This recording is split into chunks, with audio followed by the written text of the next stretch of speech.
Can we all remain standing for prayer? Eternal Father, we acknowledge your greatness, that you are God, you are King. We welcome your presence this evening upon the activities of this evening, this branch meeting of St. Andrew. And we pray for your wisdom, your guidance upon every speaker. Bless the people of Barbados. Give us the wisdom from on high as we look to you.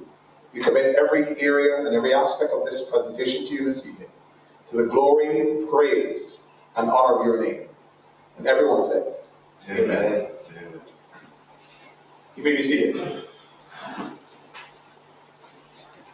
Good evening, comrades, friends of the Democratic Labour Party,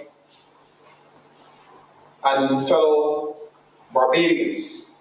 We are very excited this evening to have you here at this evening's presentation. This meeting has been put on by the Democratic Labour Party branch of St. Andrew, a very important branch of this party. We treasure the people of St. Andrew a whole lot and know that some of the brightest minds and brains of Barbados originate right there in that parish. And we celebrate you this evening. This evening we want to feature a number of speakers. A lot of, I call them action-packed speakers, people that add value and are bringing presence to and awareness to some of the things that are happening in this country, and to also seed your minds with some of the ideas and concepts that we believe should be purported or advanced in the country of Barbados. This evening I have the greatest pleasure of introducing three speakers. I'll give their names now. Mr. Marc, Laurent, candidate for Christchurch South, a young man, energized man, and a man that we believe will take that seat. We also have young Kemar Stuart, the candidate for the city. Kemar has been doing a lot of work. He's been committed to that area and has been certainly working very closely with the members of the city to ensure that he's hearing their voice and responding. And we look forward to his presentation this evening. And last, but by no means least, the man for whom this meeting has been called, the candidate for St. Andrew.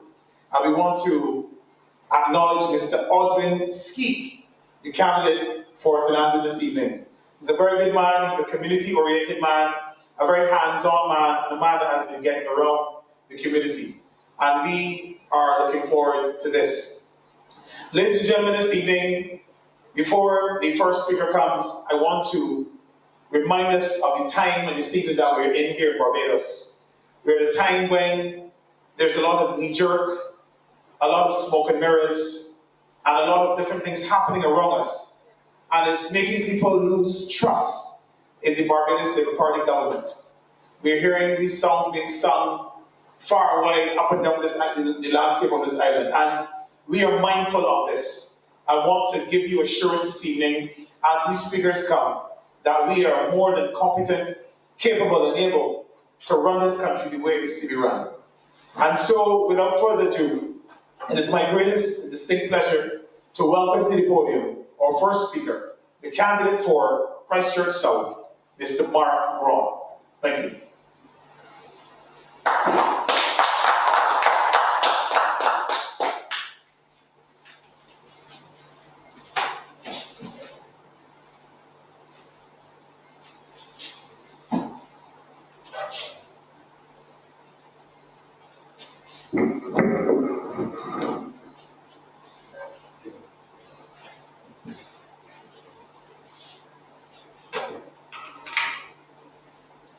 Thank you, Paul. Good evening, ladies and gentlemen. Good evening to the candidate for St. Andrew, Mr. Oldwin, Skeete, also Kemar, Stuart, candidate for the city, along with the members of the St. Andrew branch. Comrades, the Barbadian public, thank you for having me here. I am Marc Laurent, and this evening I will just speak briefly on the economy of Barbados and how that will impact us as citizens and more so entrepreneurs as we go forward. So in this presentation, I'll just give you a brief overview of the Barbados economy, what would be the role of the government in this economy, the role of the citizens, you as a citizen. We're also going to look at the challenges with growth in the economy. We're going to cover how we will grow in a COVID-19 environment, and we're going to look at growth opportunities through marketing. Now, this is a very important topic, and there's a quote that I love. It's basically a representation of another quote that exists. Teach a man to fish, however, if the opportunities and the regulations to enter the water are prohibitive or the assistance is non-existent, he simply has an unusable skill. Ladies and gentlemen, do you know that Barbados is a close to $10 billion economy? Now that is huge because Barbados is one of the wealthiest and most developed countries in the Eastern Caribbean and enjoys one of the highest per capita incomes per region. Our GDP per capita is currently $30,000, which means that each individual should have earned $30,000 last year. The gross domestic product of Barbados unfortunately contracted by 17% in 2020 due to the impact of COVID-19. While this is good news, but as of 2021, the economy grew by an estimated 5.5% during the second quarter, which indicates an emerging mild recovery. But while this is good news, if we examine it on a quarter-by-quarter basis, we still have to consider that we are climbing from a 17% drop-off overall. This decline has heavily impacted sectors like agriculture, industry, and services more so than anything else, especially in the tourism sector, which is our major income earner, accounting for almost $2 billion in income. And this has an almost immediate impact on our inflation rate. Think about it. So overlooking the weakening of the currency, we must be aware that the price increase of products and services will also impact us. Just consider the annual inflation rate is anywhere around 2%, and prior to March 2020 was projected to remain consistent or increase. We can be assured for certain that the cost of living will increase in the coming years. So even before COVID-19 impacted the global economy, we knew that things were going to get more expensive. It was going to get rough for the average Bajan man and woman, I should say. But while your income is not expected to increase, the cost of goods and services is definitely expected to grow. So let's get forward to 2021. The average inflation rate in Barbados amounted to about 1.5% compared to the previous year, and is definitely expected to rise, as we can see the early indicators of it in this current climate. Gas prices have increased. Now we are seeing murmurs of electricity prices increasing, which is a direct impact on how we do business and how business providers will be able to provide their goods and services to you. Just remember, the inflation rate is the inflation is the rate at which the value of a currency is falling, and consequently, the general level of prices for goods and services rises. It's seldom that consumers will spend more during this period, but rather they will choose to save due to uncertainty. Now we know that it's true. As things become more difficult, we start to hold back some more. As the old-time Bajans would call it, we cut and contrive. We put some savings in our bank for a rainy day, just in case things don't work out as we expected. And one of the most difficult realities to acknowledge at this time is the definite high unemployment rate. Now, the unemployment rate is a key measurement of the health of a country's economy. Now, I've asked some young people in my constituency what they know of the unemployment rate and what they consider to be unemployment. And many still believe that unemployed refers to one who isn't working at the time, and that is not true. Our unemployment rate is 17%, remember that. Now, I'm uncertain if that number has changed within the last few months, but as restrictions ease, we're seeing some displaced workers, especially in the tourism sector, return to work. Now, that is a good sign. But given the level or the low level of activity and low levels of arrivals over the past year, there's been increased incidences of part-time work. While part-time work is a blessing, especially for a struggling family, it definitely does not allow much room for future planning. Getting 2 days here, 3 days here, it is very hard to keep up with bills and catch up with bills that would have been falling behind. Certainly. Now, the unemployment rate is the number of unemployed people divided by the number of people in the labor force. So consider this, in 2017, as difficult as person says things were, the unemployment rate, the labor force, stood at 144,000 individuals. And that was roughly half of the population. But however, as of June 2021, the central bank reported that 105 persons were employed. Now, we'll get back to that in a second to paint a real picture of the number of individuals who are currently jobless, not unemployed, but jobless in Barbados. So let's define unemployment. Unemployment refers to a situation when a person who is actively searching for employment is unable to find work. Now, this is in the 6 to 12-month period after you have been terminated. And after that period, you are categorized differently. So if we examine the unemployment figures closer, our population stood at 301,000 in 2021. We can roughly estimate that the number of individuals able to work between 18 and 65 account for 61%. 61%. That's 183,000 people. And if the current labor force is 105,000 individuals, that leaves 78 able-bodied persons either studying, 78,000, thank you. 78,000 able-bodied persons either studying, unemployed, or jobless. That is a staggering figure. And I know you can agree with that.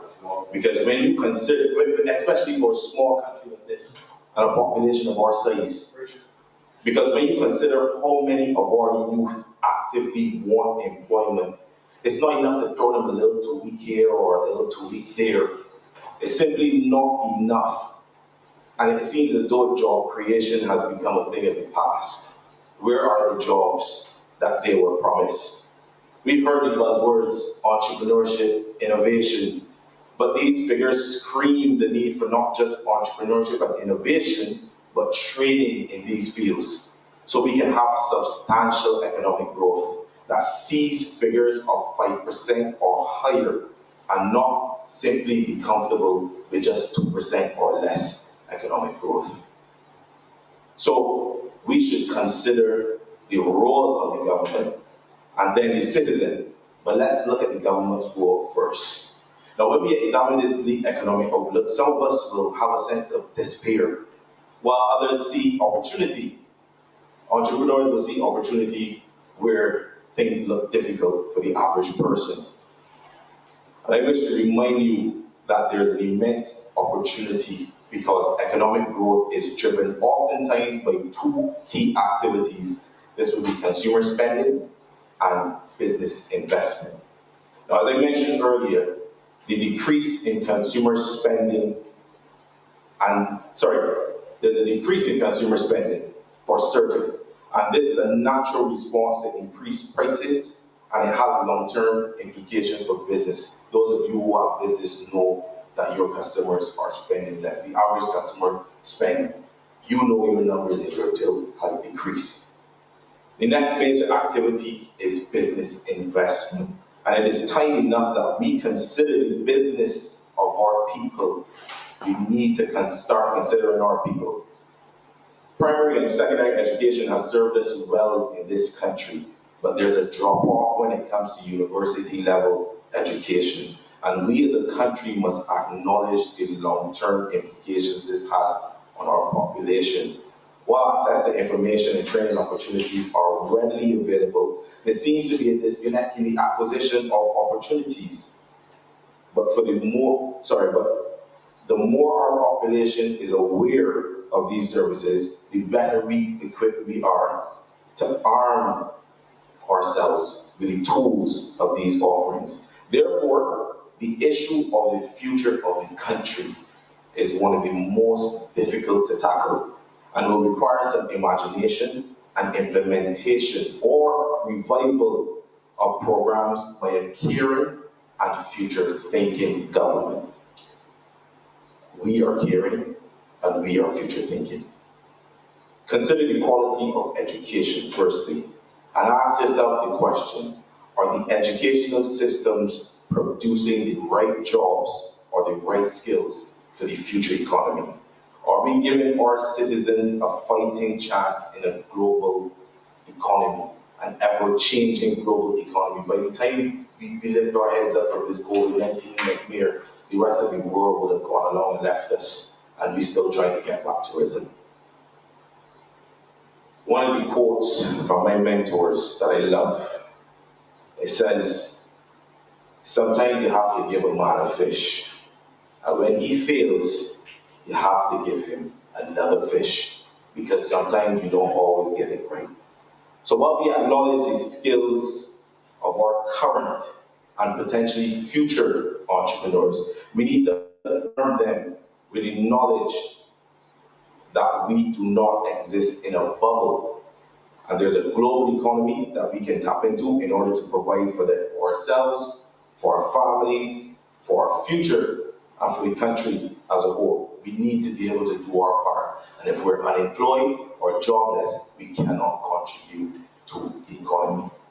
Instead of attempting to squeeze every last drop out of a depressed economy, let's remind them of trade agreements that exist. These agreements exist so that we can export our goods and services out of the country to other countries, larger markets. Although trade plays a key role in growth, regardless of an economy, it is particularly important for small economies as it helps them achieve economies of scale that otherwise would not exist given the size of the domestic market. By accessing larger markets through trade and by being exposed to stronger competition and technological knowledge available in other countries, small economies like ours can increase productivity, support innovation, and increase our options for diversification, ultimately boosting growth. Now, this is adapted from Michael Romer. Therefore, awareness of trade options is crucial for our growth. Ask yourself this: how many of you have a friend or family member who is extremely talented, who can produce things with his hands, fabricate items that no one else around him can do, but they're confined to the consumers that exist within their immediate network?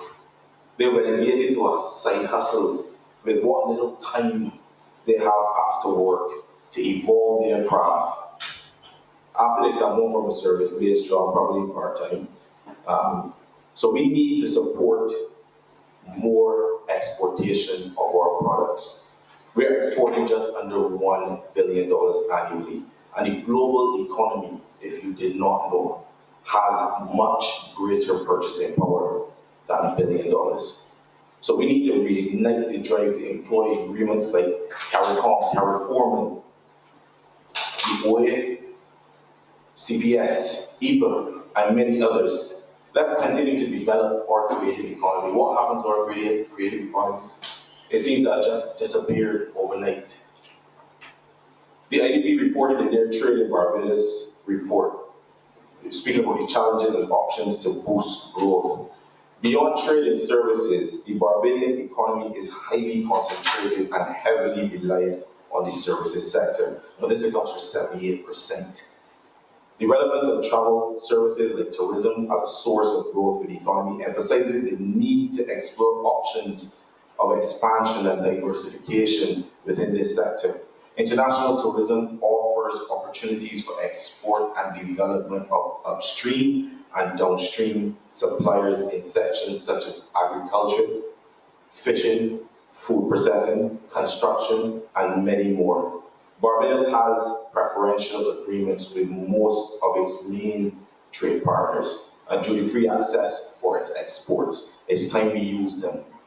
Exports to other CARICOM member countries are, in principle, duty-free under that agreement, as are most exports to countries in the EU under CARIFORMAN EPA. Exports to the US are only afforded preferential treatment for products covered by the Caribbean Basin Trade Partnership. So what is your role as a citizen? I'm speaking to you as citizens of Barbados who may have a bleak outlook on your future. It is time that you invest in yourself. Consider long-term planning. Seek out, look for them, and take full advantage of the information and opportunities available to you. It may take just a little more time and stepping out of your comfort zone, and a little more patience, as you may have to deal with more organizations than you're familiar with, but it is definitely a plus for you.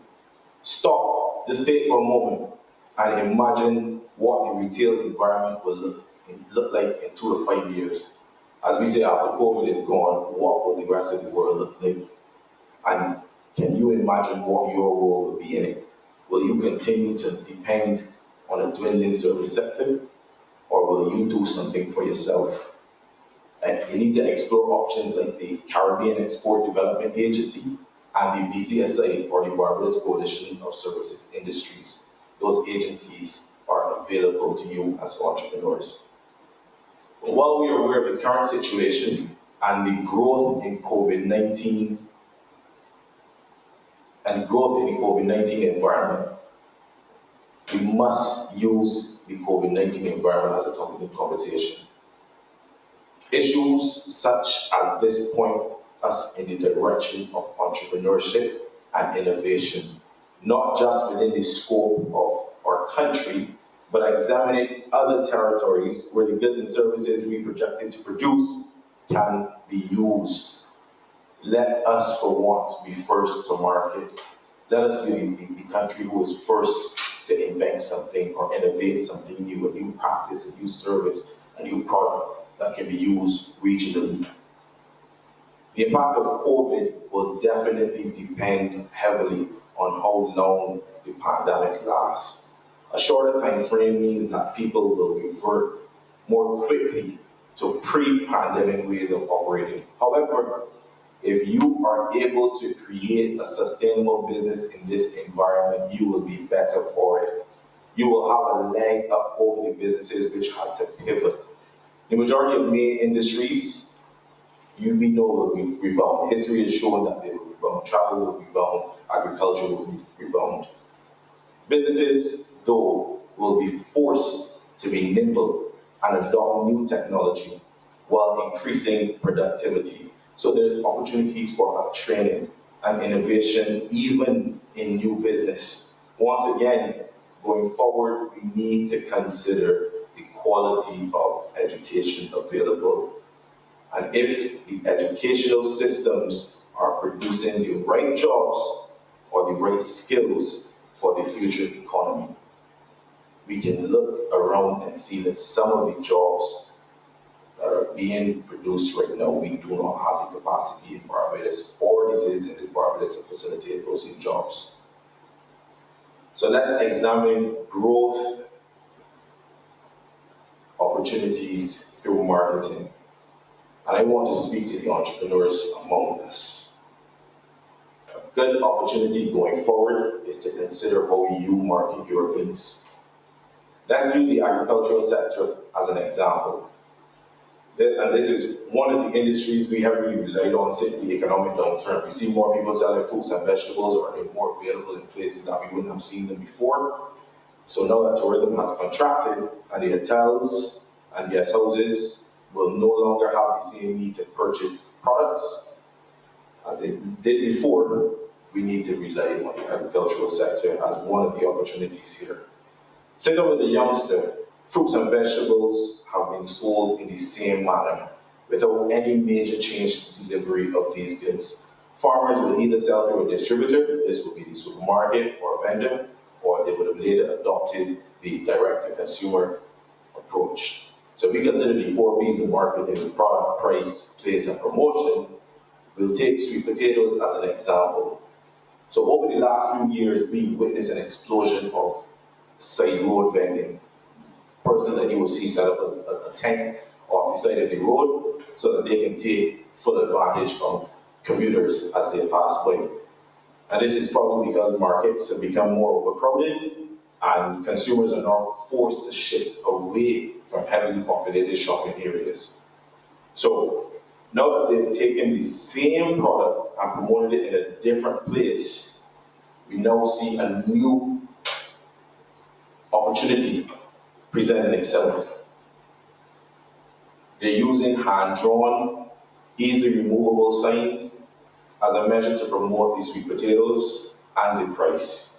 Now the opportunity here is that vendors can now brand these offerings by packaging them in food-safe bags, or brand them with the weight, the name of the product, and the contact information, so it's readily available to the shopper for repeat purchases. One can now distribute with the agreements that exist these goods to shops and mini-marts in their districts. By providing a small stand, just a little small stand, you can build it on your own and place it in the store where consumers can see your product, and therefore you have now multiplied the locations in which you can sell your products. Now this is just physical.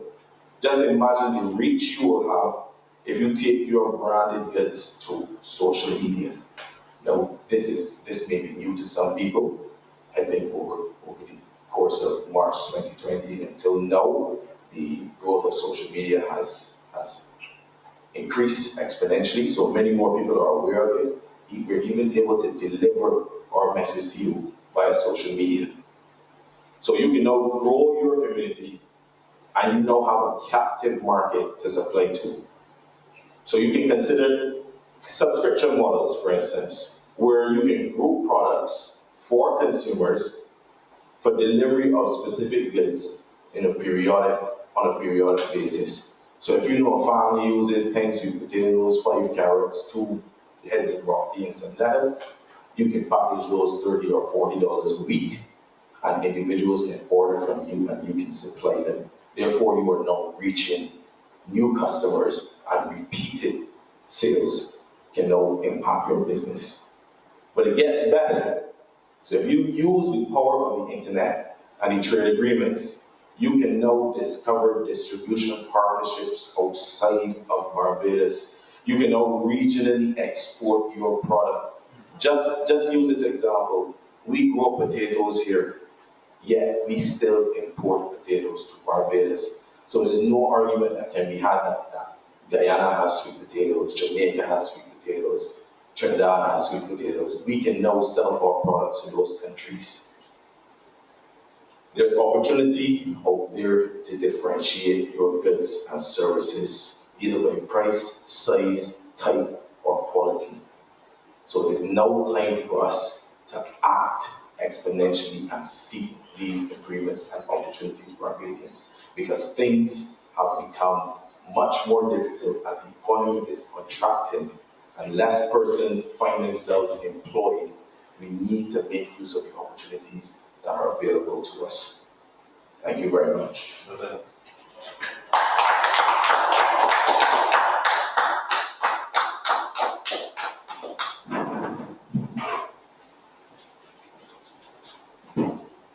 Marc, I'd like to remove the training over.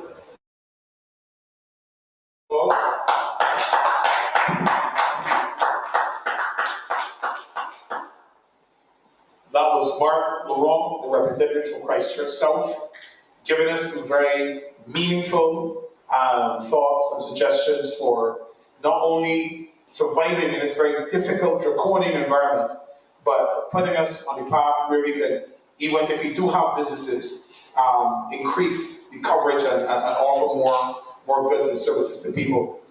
And we're very happy to hear these types of suggestions. This is the type of thing that the young candidates of the Democratic Labour Party are bringing to the table what they're doing is not only representing you in the communities, but they're thinking nationally, thinking ways that we could expand what we're doing here and filling the breach where the Barbados Labour Party has lost their way.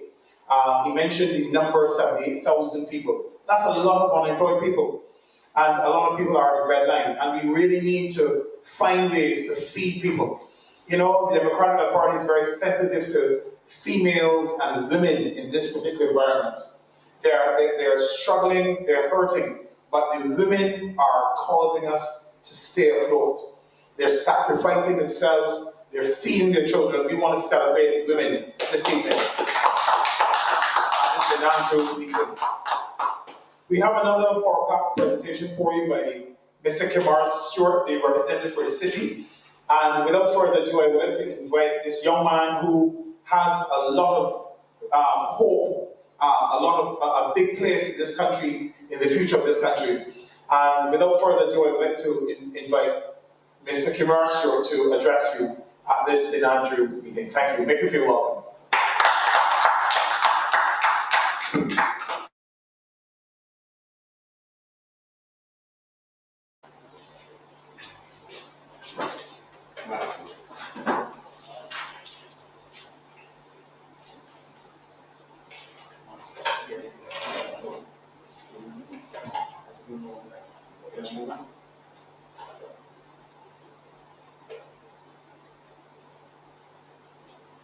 Thank you all. Good evening to everyone present. Good evening to everyone on the line. My name is Kemar Stuart, and I am the candidate for the Democratic Labour Party in the city of Bridgetown. I am here this evening to support the candidate for St. Andrew, who would be Oldwin Skeete, and I wish Oldwin the very best in his constituency whenever the next general election is called. I will address the Barbados economy this evening, following on from a very excellent presentation from Marc Laurent. And Marc, I do wish you success as well. I would like to say good evening to the president of the Democratic Labour Party, Mr. President Pisa, and I will get right into it this evening. So I will first start by declaring that the Barbados economy is in free fall, and that every day the Barbados Labour Party continues to pursue its pro-business agenda as compared to the callous approach to the agenda of the people. The greater repair of damage to the economic structures that benefit middle and lower class income families in Barbados. That this country, Barbados, that we love so much, is now in serious danger of having many of our social institutions dismantled, and that the ability of the state to continue subsidizing the lifestyle of Barbadians is dangerously close to an end. And I would hope that Barbadians wake up to understand the peril that this country is in. I would like to bring some attention to three issues. And these three issues were plastered all over the globe in the international news. I will give you my heading, and that is of the perception of corruption in Barbados and government.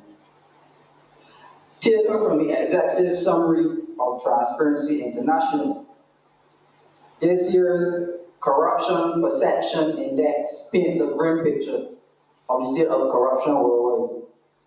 An analysis showed that corruption not only undermines a global response to COVID-19, but it contributes to a continuing crisis of democracy.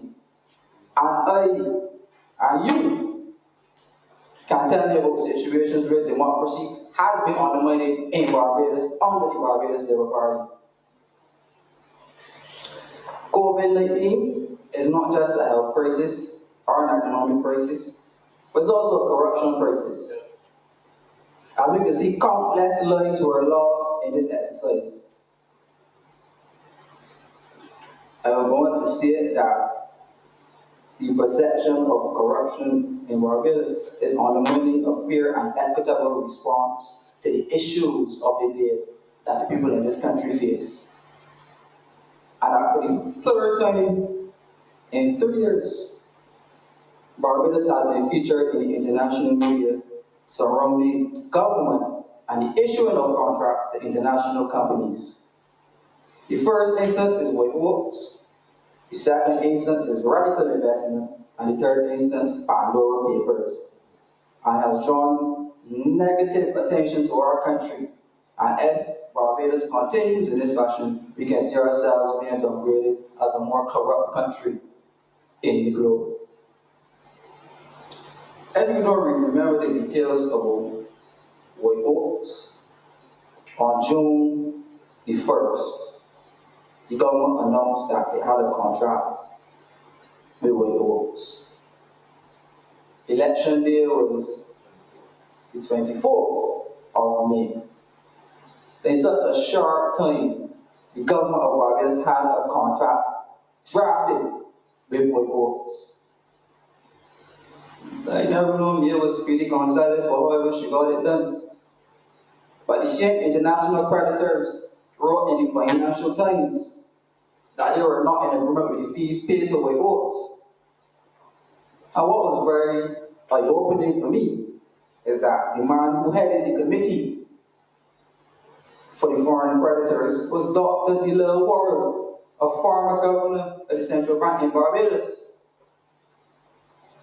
We, up to now, have not received any logical or plausible explanation surrounding White Oaks, but we know that they receive $85,000 per month.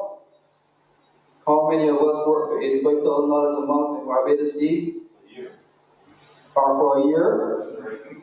But one company with 2 men, and we call a backyard company, because when you do the checks, White Oaks is just a 2-man, one-stop shop, and that is what passes for governance in Barbados. I will continue to state that this country has its priorities wrong as it relates to managing the economy of Barbados. That the Prime Minister of Barbados, Kemar, who is also the Minister of Finance, has taken this country on a borrowing spree since she came into office. She borrowed, and we can't see tangibly what all of this money was borrowed for. That's right. If you look around, borrowing from the IMF, borrowing from the IADB, borrowing from CAF and the Latin American Development Bank, and she's also borrowing from the Chinese and the CDB. This country is now in what I would call, or what can be classified as what I call a debt fiend. If you know what a fiend is, somebody who's addicted to substances, that this country is now addicted to the office of the Minister of Finance to borrowing debt from these international institutions. I will give you a very important fact. The people of Barbados will now be indebted to these international creditors to the next 5 political administrations. That is how bad it is in Barbados. Wow. At no point in time did we receive any comprehensive understanding by the Minister of Finance, which is the Prime Minister. We don't want to hear from consultants, Kevin, nobody elected Kevin, nobody elected Prasad. We want to hear from the Minister of Finance. When it is not mere money, it is Laurent and Marc bragging about how Barbados has 2.6 billion in reserves. What Marc and Laurent refuse to say is that we have to pay back all of the money that they would have borrowed from these international institutions since coming to office, because they hardly borrowed any domestic debt from the central bank or from the NAS, money which would make Barbadian institutions rich. But instead choose to do business with the international players, even going as far as to legislate in Barbados that you're not going to borrow from your own central bank. Legislated it, but then you would go to the IMF and beg for money Just look around, every time you read newspapers, Barbados is begging, begging, begging, begging, begging, begging, begging. We can soon beg in Jamaica.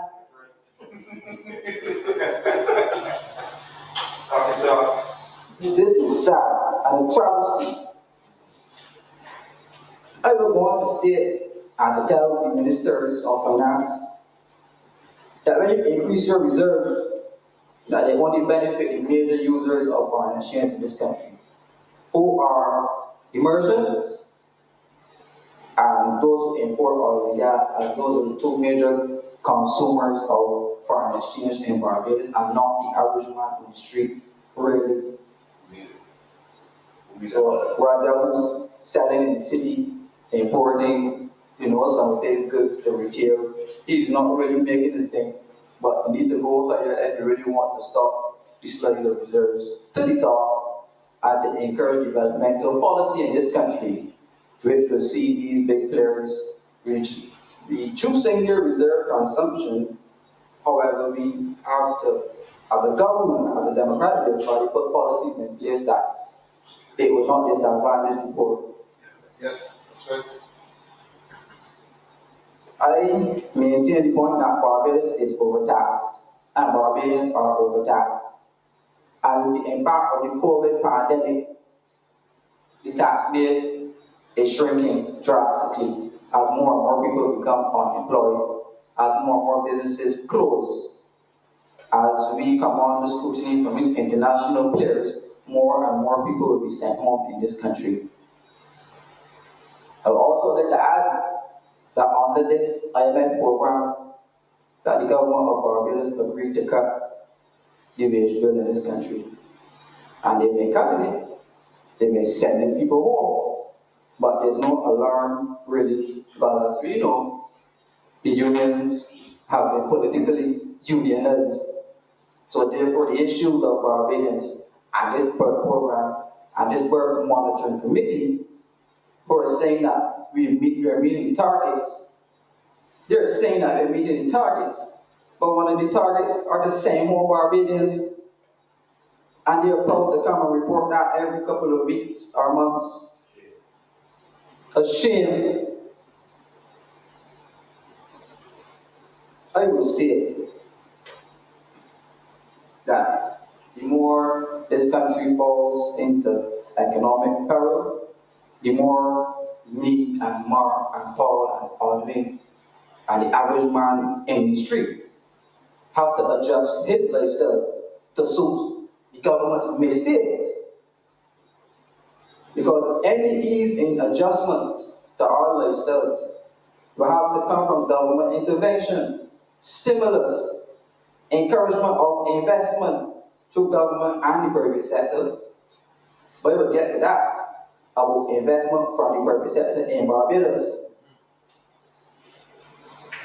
At no point in time, even though you will hear the Prime Minister traveling all over the globe, jet setting, speaking on behalf of Barbados, they didn't put any plans in place to intervene in this economic onslaught that is coming on to the country. That every time you go into the supermarket, the price has changed and go up on the same product that you bought yesterday, not even last week. Tell them. They did not make any effort to revamp the basket of goods to ensure that Barbadians can be protected when price controls, yes, are sitting back because they know that they cannot affect the profit margins of their friends in the big supermarkets. Because cast your minds back to the corona when it was more rampant. The Barbados Labour Party instructed and gave a directive in this country that only big supermarkets are to open in Barbados. And if that was not telling for you as a citizen where the loyalty of the Barbados Labour Party lies, then I don't know what more I can say. Wow. Because at this point, the government of Barbados is playing chicken, duck, and go with the people of this country.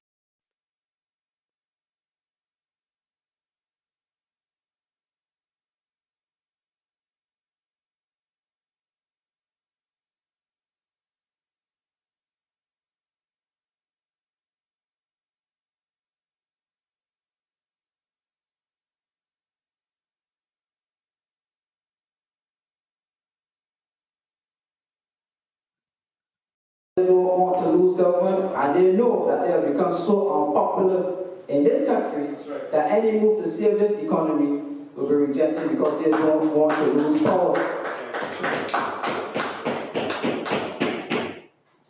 The extortion prices that we feel every day we go shopping again, every time we buy gas, every time we buy food, is due to a lack of intervention by the government.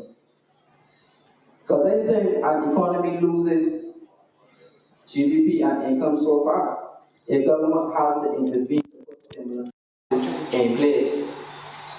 And when I say stimulus package, I'm talking about adequate investment, proper investment. Because at this point, I can remember that you promised investment in your yard. Right now, the yard is still flat, fenced up, and nothing is going on. So you'll get to that a little further in my presentation, but I have something very interesting to say about that.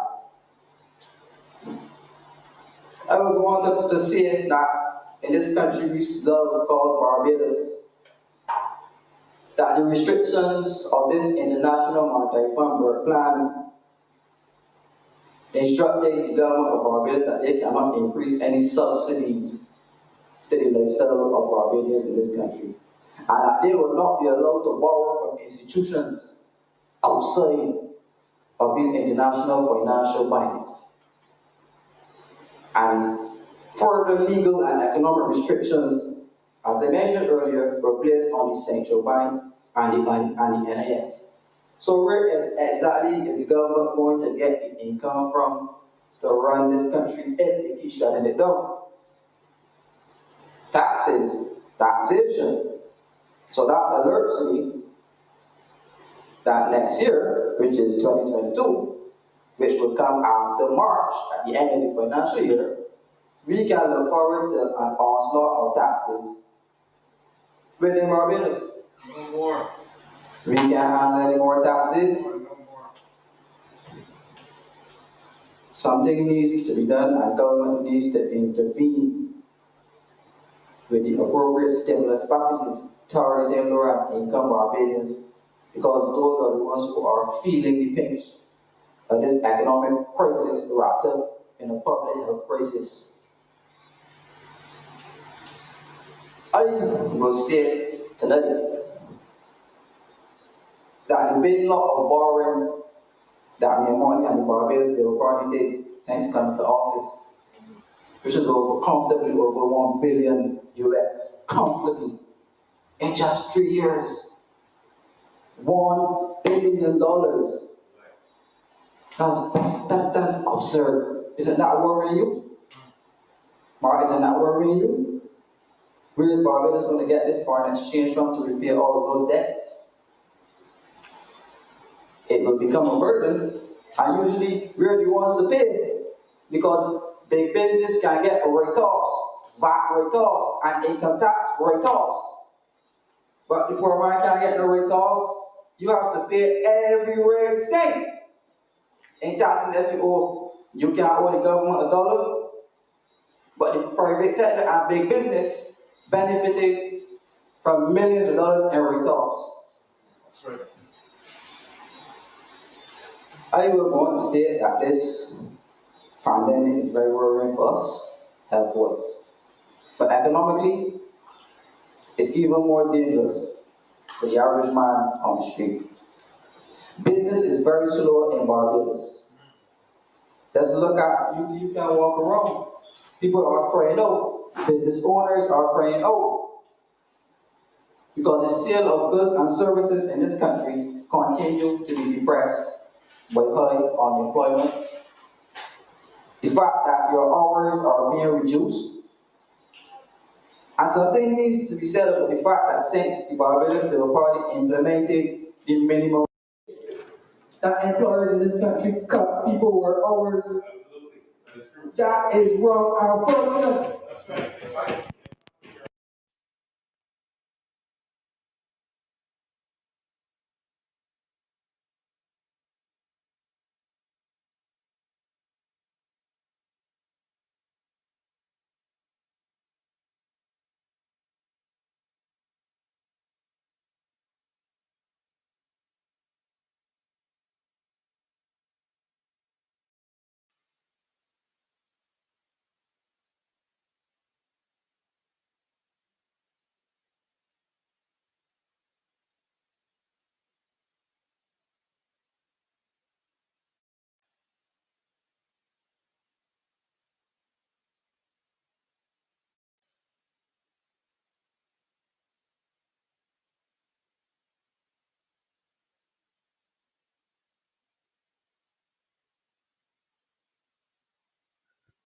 measures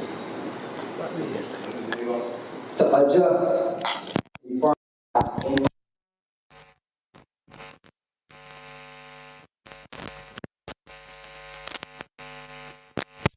But in exchange for a more expensive Barbados for me and you and our children and our children's children, which will have to be repaying the debt that the Barbados Labour Party borrowed. This internal devaluation comes in the form of government reducing labor and the wage bill. And like I said, this fact, this is not my words, this is not my thinking. This fact can be referenced in the original IMF Article 4 consultation on Barbados. And you can grab yourselves a copy of that report and read it for yourself. You don't have to believe me. It also comes in the form of reducing funds allocated to ministries. And we can tell you from looking at the estimates of Barbados that the government of Barbados already started to cut the funds allocated to ministries in this country. Something happened I don't think we paid attention to in Barbados. The children were tipped to go back into school around early September, late August. But a decision was made not to send the children back to school.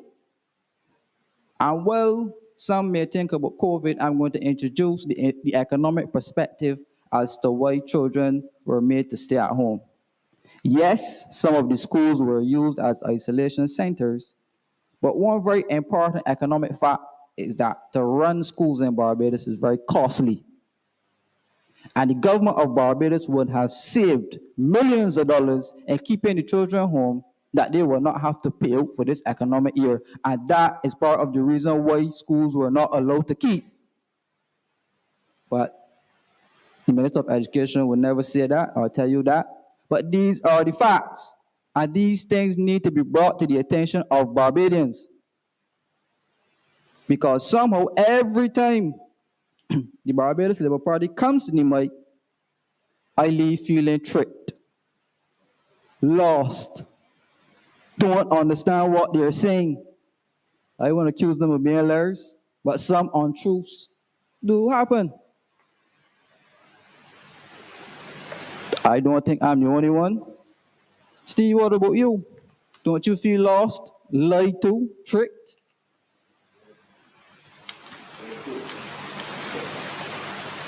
I will continue to state that this internal devaluation, and I just gave you the facts as to how it is occurring, simply means that the government is going to cut income and programs that would transfer monies to citizens in this country.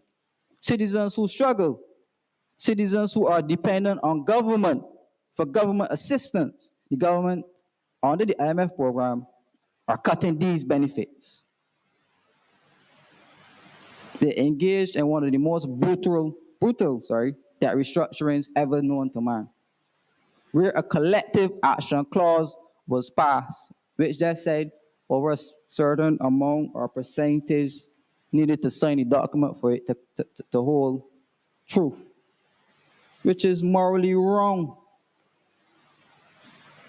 This move to cut your spending power in Barbados was craftily implemented so that you consume less, so that you import less, so that you will not be a drag on the reserves that Mr. Motley borrowed. If we look at the earnings or the foreign exchange earnings in Barbados, we are in deficit of $632 million in just 6 months. And whenever the governor of the central bank issues his report, which should be coming up very soon, he should say that the deficit remains in range, even if it's not as high as 632. It is very well in range of $500 million. And he will say that. And that shows that having high reserves means nothing if you continue to have these massive slides. That indicates that Barbados will be borrowing from the IMF and the Chinese government for years to come. Do you understand the implications that this have? for Barbadians. But I will say that this country is in serious peril economically, and that the truth of the fine print of this borrowed money and the promises and the agreements made under this BERT plan and this IMF plan and these Chinese deals must be told sooner rather than later, so that Barbadians come to grips with the realities that we now face. The Prime Minister of this country must not wait till things get worse to give Barbadians the truth. We must demand upfront conversation, frank conversation as to the economic realities that we face. As the COVID Delta variant continues to run rampant on families in this country, on households and businesses, as income continues to dry up, and as hours are cut and jobs are lost, the cost of living in Barbados is still going up. Again, light bills, water bills, gas bill, phone bill, supermarket bill. So this clearly shows a lack of priority from the Barbados Labour Party to the issues that affect the average man.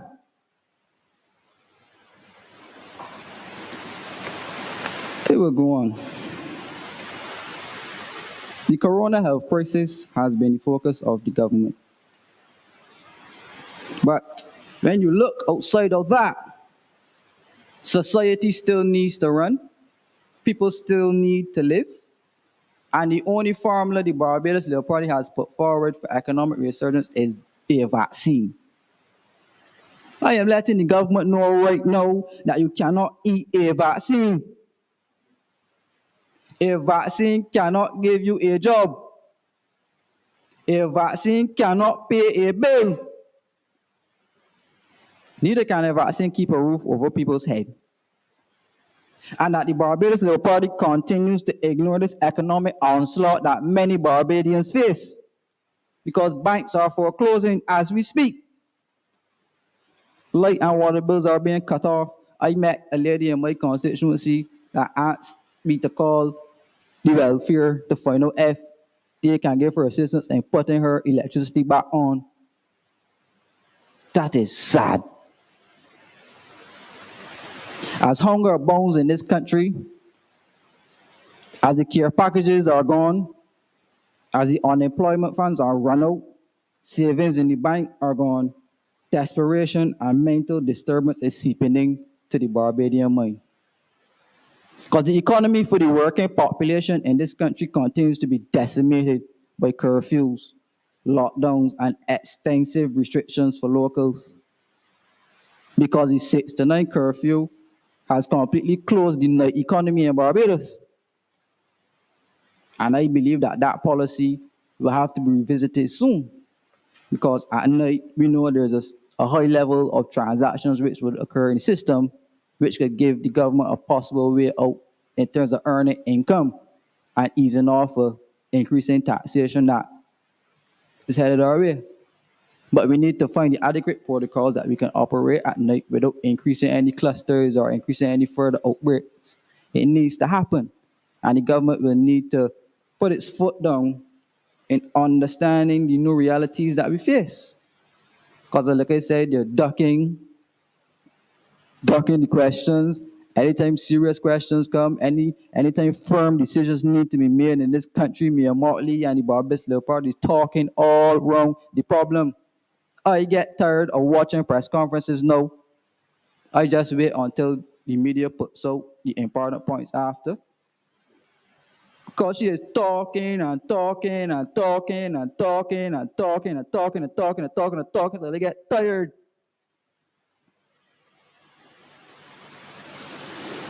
The continued confusion in this country surrounding jobs and securing work in Barbados is very serious. As workers, like I mentioned, their rights continue to be destroyed. Clueless, Colin seems clueless. And again, salute Tony Soto.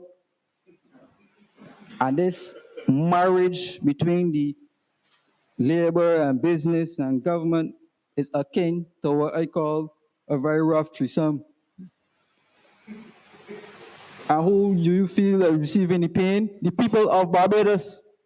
And they are laughing and smiling and social partnershiping, and nothing really is happening for the people of Barbados, but your rights as a worker in this country to secure adequate and proper work is being eroded. Last time I checked, the Minister of Finance in Barbados would have appointed a job and investment council to bring about 20,000 jobs in this country. And that promise has now gone with the wind. And I'm going to quote, these are not my words, so don't quote me and say that they are my words. But the worst Minister of Finance in history of Barbados, we all know whose words are those. But he's now in a job in Barbados, leading the charge as it relates to bringing about. But so far, I have not seen anything. We didn't get any jobs or any update as to the priority on that. Like I said, Marc made the point about investments in this country and bringing about investment. None of the major projects or investment materialize under the Barbados Labour Party except the Sam Lords. And questions should be asked of Mayor Motley and Marc Maloney on the status of the Hyatt and why the Hyatt cannot be built. Because they stood up side by side in Bay Street. Mayor, Marc Maloney, Barney and Panani, Dale Marshall, after they forcefully took away Miss Ram's land to come and announce that work will be started. But so far, no work ain't started yet. But I will state that many of these projects will not materialize simply due to the fact that the entire team of the Ministry of Finance, Mayor Motley, Marcia Caddo, Ryan Strong, Avanas Bashad, Clay Maskell, and Kevin Greenwich, Ian Carrington sat down and agreed to an upfront deal with the IMF to restrict any major spending on capital expenditure under the Burt Plan. But then they would give you promises as to doing capital works in this country. But they are not saying that that method dried up. Don't forget the BOSS program, when the Prime Minister instructed Kevin Greenwich to cut public service wage by $153 million on this BOSS program, to fund capital works. The BOSS program is an observed failure. And whenever they announce it, which will be soon, they will say that participation was very poor. But we will get to that next week when they address the St. Lucie branch. To touch briefly on tourism, Barbados is facing a very serious onslaught as it relates to tourism. After taxing the tourism industry to the hilt in their mini budget, increase the departure tax, hotel room tax, increases in VAT, and other tourism-related taxes. And then the fact too that tourists are coming here and they're canceling their stays because they're saying that the workers in the hotel are not vaccinated. And you have the BHTA coming out saying that they want mandatory vaccinations, and the government can't seem to put their foot down and state categorically what is the position on these vaccines. But I will move on and I will digress. My last point this evening, or say my last quick 2 points, is that of this garbage and sewage tax that should be removed from our water bills. Because, quite frankly, they thought the sewage was fixed. But then I heard Mayor Motley get up and say she's still going to borrow more money from the Chinese to fix the sewage. After she taxed us to the hill to fix the sewage, she's still going to borrow more money to fix the sewage. You see what I tell you about corruption and the perception of corruption in Barbados? And wrapping up briefly, I want to touch on this increase in light bills at the Barbados Light and Power wants. Given that Barbados would have committed itself to renewable energy, I know globally on the IMF programs that they are cutting the subsidy to energy, which means that many countries across the globe have to pay the full cost of fuel. And we are seeing in Barbados, where the Barbados Light and Power came out speaking about oil prices and how oil prices affect light bills and what's not. But the government was very reluctant to step forward to absorb this cost and subsidizing the energy, which means that Barbados is on the track as it relates to its energy subsidy. But I will state this tonight. I think that's going to quote from Kerry Simmons. Kerry Simmons said on the House or on the floor of Parliament that, oh, sorry, let me read what he says here. When quizzed by Christchurch South MP Ralph Thorne as to whether alternative energy will lower electric bills, Kerry Simmons replied that it was highly possible. The simple answer is that the intention and one of the reasons we have paid exceptional close attention to detail and negotiation with the Barbados Light and Power in an effort to create these licenses, which will allow for a no competitive arena for the generation of electricity in Barbados. And basically, he assured Barbadians that the price can go down as far as 40%. So given the fact that the Barbados Light and Power would have back-raised Kerry Simmons, he needs to shoulder the blame of the fact that he is responsible for the Barbados Light and Power asking for a price increase at this time, because he would have changed the original arrangements of the monopoly to create another type of monopoly. That makes no sense. And if in Barbados this price increase is allowed to go through based on the evidence, and if you don't mean, you can go on the Ministry of Small Business, Energy and Small Business website and read the article for yourselves. We spoke about reducing the prices of electricity. He needs to be fired immediately if this price increase is allowed to go through, because he promised us that it would have been reduced, and he needs to live up to his promise. So, Mayor Motley, if you allow this price increase to go through, I'm telling you, write his letter to fire him immediately, because him, like Boss Day, should resign from his post because he's a substantial failure in it, and he needs to go. Simply if this increase is allowed to pass. The overzealousness of the Barbados Labour Party continues, and Barbadians continue to be the scapegoat in this country, and it needs to come to an end. Thank you very much. I look forward to seeing you next week, where we will address these issues in more details. And and St. Lucie is where the action will be next week. So thank you very much. I hope you enjoyed this presentation, and I look forward to hearing the other speakers tonight as well. Thank you.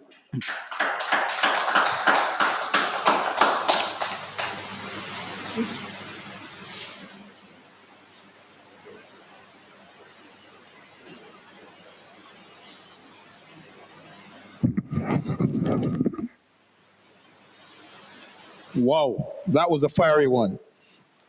Give him another round of applause, please. I told you that we had some heavy hitters this evening at this St. Andrew branch meeting. I wanted to concur with Mr. Kemar Stuart this evening, the representative of the city, when he says that they should really considering allowing the gentleman in charge of energy right now to go home. He's been talking a lot. He's been talking a lot. He's been promising a lot, but not producing a lot. He is responsible for the high gas prices that we have right now. He has within his hands the capacity to lower those prices by at least 20 to 25 cents per liter. And he has done nothing. He's blaming the gas station owners as opposed to taking responsibility. So again, I agree with you, Mr. Stuart, that he needs to take a walk. I also am aware that the wind energy contract was signed and approved, but that the Barbados Light and Power has rescinded and pulled away somewhat in terms of what they were intending to do in Barbados to get that area going. And they have failed us in terms of allowing that to happen. I hope that they're not going to, I hope that the Barbados Light and Power, I'm just hoping that they don't ask the taxpayers of Barbados to contribute to any energy production in terms of the solar energy plants in Lucy. I'm just hoping that that does not happen. You know, we at the Democratic Labour Party are hoping that they don't ask for that. We're hoping they don't ask us to invest anything more, because so far the 33,000 megawatts that they have available, the amount of energy flowing in from the different homes and the top of the schools is feeding into the grid. And it is supposed to be lowering the cost of electricity in Barbados. You're supposed to be using less petrol, less gas product. So your costs should effect been going down. You are a $30 billion company internationally. And in the midst of COVID, it is without conscience that someone can even consider a gas increase at this particular time. There is something wrong with what they're asking for and the reality that Barbadians are experiencing now. Don't you think? You think that when the chicken has now gone to $23 for a small chicken, and a tin of corned beef is $7. Do you think that when people have gone past the stage of unemployment, where really and truly you're not employed and you don't have any work and you still have to feed your family, that somebody should be looking to put a heavier weight on families in Barbados? No. Enough is enough. I think the theme that we should look at tonight, Oldwin, is that we've had enough is enough, no more. I think Barbadians need to say, every time they get up to speak, enough is enough, no more. Enough is enough. And the people in Barbados have had enough. And at this branch meeting tonight of St. Andrew, I am telling you that we are highlighting and pointing out to Barbadians across this fair land that we have had enough of what is happening here. They are not even producing long-lasting, short-term and medium-term quality jobs, even with all the money that they've borrowed. Even with all the money that has been borrowed, they are not generating sustainable employment. We of the Democratic Labour Party will do that when we assume office. That's what we will do, and get this country back to where it needs to be. So we want to just let you know that this is our plan. We have many plans. We've submitted quite a few tonight, and we are showing you that we are cognizant of the reality of Barbadians. We want to let you know that we are mindful of what is happening here. We are not being hoodwinked or dilly-dallied by the Barbados Labour Party. Please be aware, the people of Barbados are not foolish. I am talking to young people, to old people, to mature people, and some people who are very quiet and watching from the side. And trust me, they are not ignorant to what is happening in this country. So I want the politicians, the government that is in place right now, to remember that Barbadians have caught on to your tricks and your gimmickry. We have had enough. Enough is enough. No more. And you need to send this out as a WhatsApp, as a text, as a Instagram message, put it on your Facebook page. Tell the government, enough is enough. No more. No more taxes, no more pressure.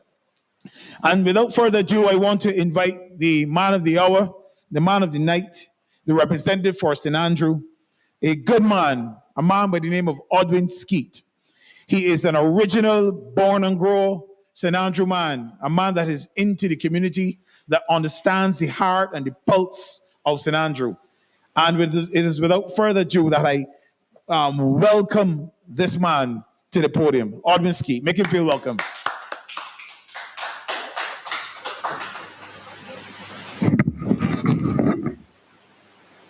Skeete.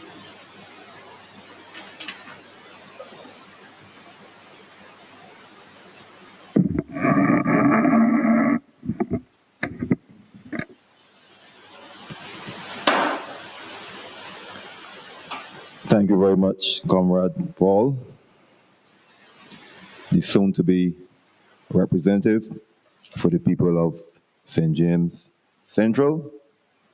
And with the help of God and the people of that constituency, he will be successful in his endeavors. Let me also thank brother and comrade Marc Laurent, and hopefully him too will be successful in Christchurch South thank you for your presentation this evening, my brother, and I continue to look forward to seeing you and wishing you success in your endeavors as well. And also let me thank Comrade Kemar Stuart, vibrant, young, but thoughtful, for your presentation this evening as well. And I wish you every success in your future endeavors. I want to say a special good evening this evening to the people of the constituency of St. Andrew, those listening online in the Democratic Labour Party family, those sympathizers of the Democratic Labour Party, the well-wishers for the Democratic Labour Party, and generally the people of Barbados, whether home or abroad in the diaspora. I want to say a special good evening to you. This evening, I want to, before we get into the meat of the matter this evening and the discussion, I want to do a matter of housekeeping and to give some information to persons who are mindful of this month's theme of breast cancer awareness, but not only breast cancer, but cancer on a whole. And to me, cancer, or anything surrounding the topic of cancer, plays a very dear and significant part in my life. And one of the reasons, or the primary reason this evening, that I am not in what we call a casual shirt and just a simple t-shirt, is because I too want to highlight the plight of all those survivors who have fought and who continue to fight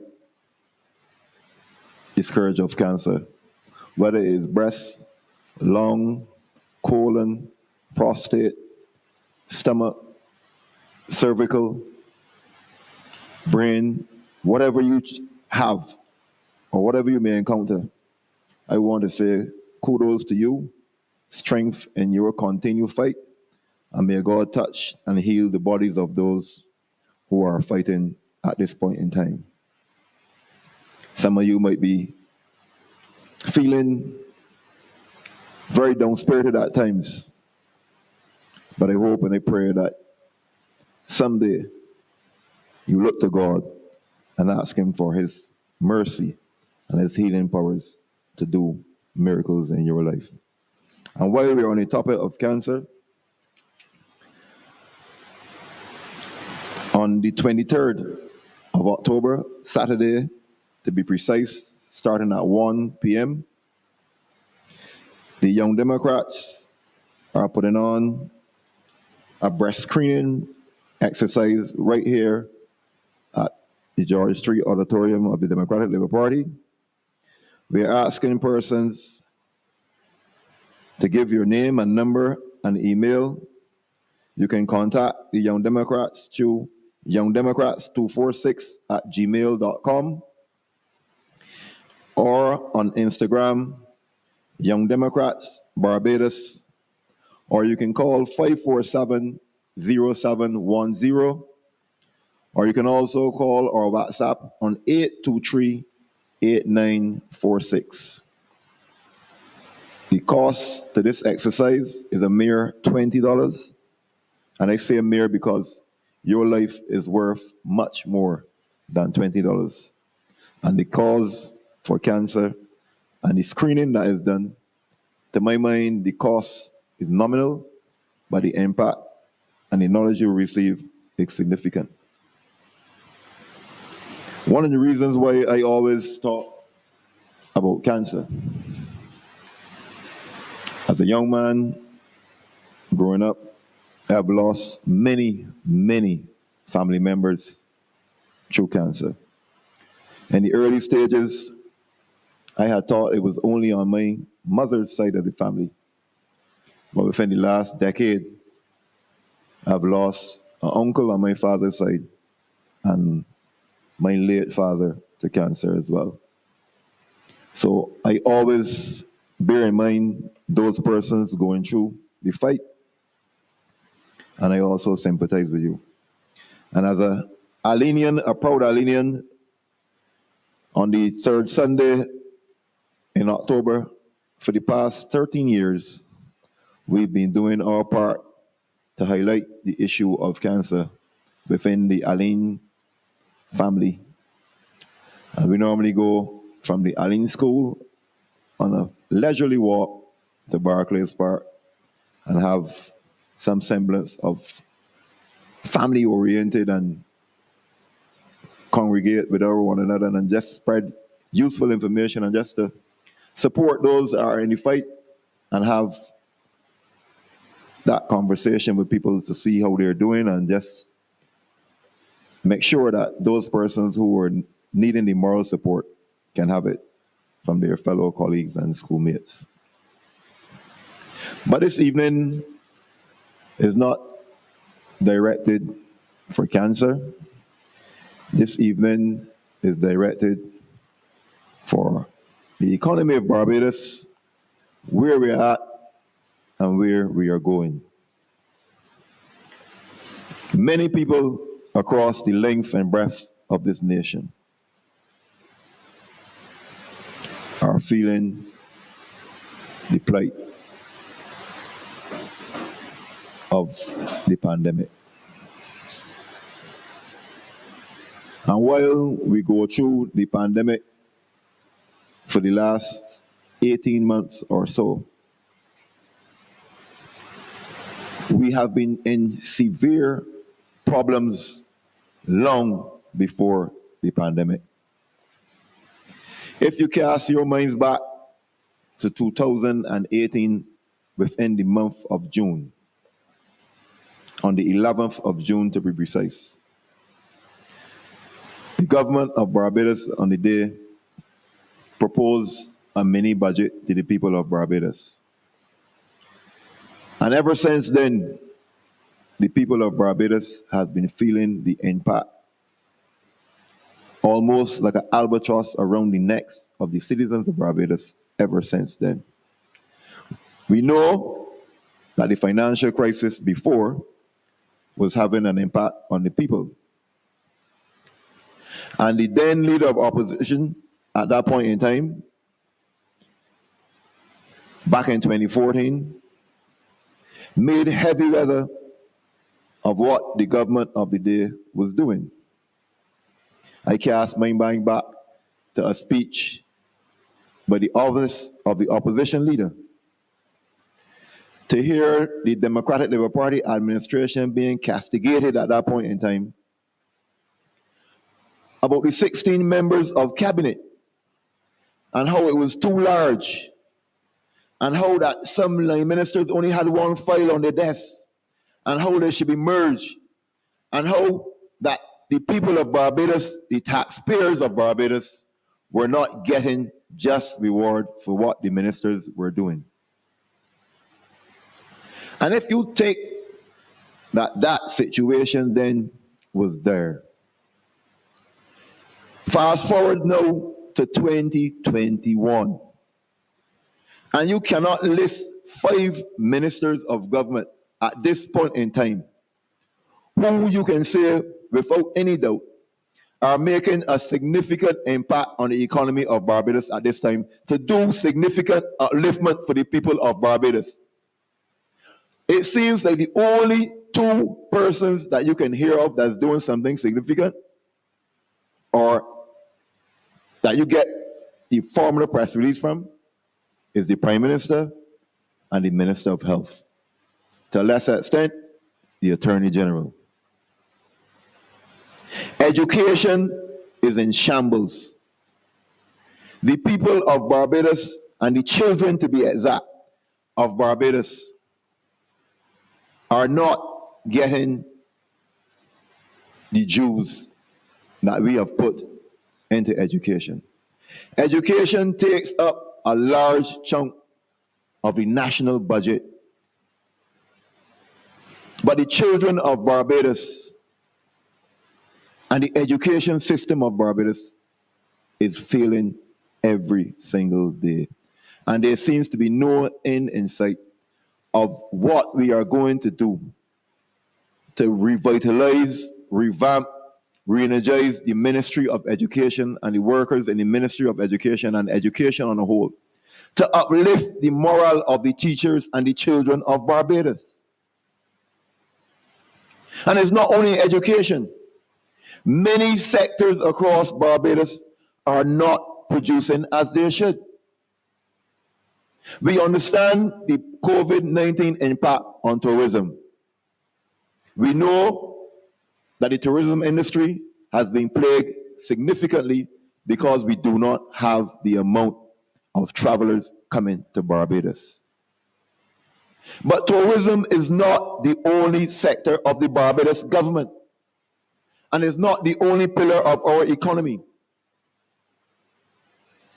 And Barbados and Barbadians need to be told what the government of the day plans to do in a clear and concise manner to lead the people of Barbados out of the doldrums that we're in. We heard about the last administration, but it's not up to the last administration to deliver for the people of Barbados at this time. It is for the present government of the day to bring plans and policies and initiatives to help the people at this point in time. Too often we get press conferences that only demoralize the people of Barbados, but they don't get any upliftment.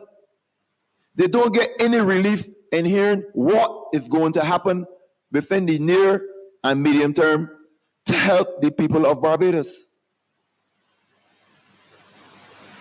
What is happening with the ministries and the sectors that you can actually do something about to uplift the nation and the economy? There are things that you can do within our land space to help revitalize our economy. And the first place that we should start is in the Ministry of Agriculture and the sector of agriculture. Because agriculture, whether you like it or not, is no longer what people used to call the slavery sector. Agriculture and agribusiness has taken on a new look, a new dimension, and can be vastly improved if only the right initiatives are taken. The right amount of support needs to be put into agriculture to uplift agriculture and the people of Barbados. And I say this because we have land space in Barbados right now that was in agriculture production for years. We have seen the produce that came out of these lands. And right now these land spaces are lying dormant. Agriculture can be the impetus to bring down the unemployment rate in Barbados at this time. We are often worried about the foreign exchange that we utilize. We often talk about food scarcity. But we have to look at the amount of foreign exchange we spend on the import goods and look at meaningful ways on how we as a people are going to take agriculture and make it viable and meaningful for the average man and woman of Barbados. When many people in Barbados lost their jobs, the first thing those people turned to was agriculture. Because it's their natural instinct to provide for themselves and their families. And all these people need is the incentives to do a greater job in providing more commodities to help the nation of Barbados. But they cannot do it on the shoestring budget or on the unemployment benefit that they're receiving, because they still have to pay the exorbitant water bill that has the sewage tax added on to it. They still got to pay the high cost of fuel surcharge that's on the light bill every month. They still got to pay exorbitant prices for commodities in the supermarket.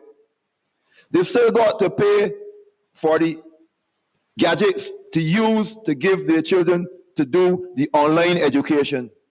And they still, at the end of the day, have to pay for medication because they're so stressed out that they still got to pay doctor fees, and they still got to look to keep their head above water. And these are the bread and butter issues that affect the average Barbadian each and every single day. We understand there's a pandemic. We are not shying away from it. But other countries are facing the same pandemic. It's not a Barbados pandemic, it's a global situation. But when we look at other countries, they are providing meaningful ways to help their people alleviate the situation that they're in. Barbados government needs to put stimulus packages in place to help the average Barbadian and not put further taxation and burdens on the people of Barbados to bury them in the situation of the dire mess that we are in.